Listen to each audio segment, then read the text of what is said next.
Takže zdravím vás všechny ještě jednou na Forfishingu 2025. Je to neskutečné, co se tady děje. Je tu opravdu hodně lidí, hodně nových zákazníků. Všem ukazujeme své produkty a je to až neskutečné. Jsem za to moc rád.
Áno, ako vidíte, naši chalani sa všetkým venujú na 100% a je veľmi pekné, aspoň pre mňa, že v našom stánku vidíme rybárov všetkých generácií. Či od malých krpcov, cez už dospelých rybárov, aj starších pánov.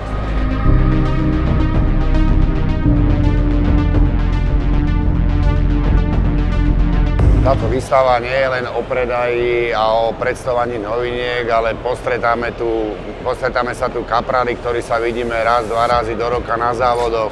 Stretli sme tu fakt ľudí, ktorých som nevidel dlho, každý jeden v priateľskom duchu. Naozaj ja osobne mám veľmi rád túto výstavu, aj hlavne kvôli tomu, že sa tu všetci stretáme a je to fakt super.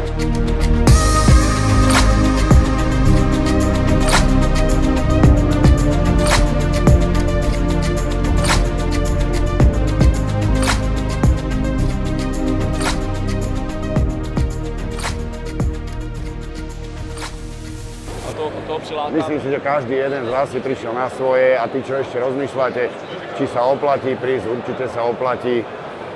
Tovar doplňame, v podstate nechýba nám ešte stále nič, zajtra je nedeľa. Nedeľa je deň, ktorý je taký nepísaným dňom, že tie zľavy sú vždycky také najväčšie, lebo veľa ľuďom sa nechce baliť veci a nosiť domov, takže určite podľa mňa najlepší deň na nakupovanie je nedeľa. Takže týmto by som vás chcel pozvať, naozaj sa oplatí prísť, budeme tu na vás čakať. Pivko ešte stále tečie, kávička, malinovka, dokonca pán šéf kraja klobásky a salámu, takže aj si niečo zadzobnete pod zub, takže nech sa páči, vidíme sa zajtra, určite prídite, tešíme sa na vás. Čaute.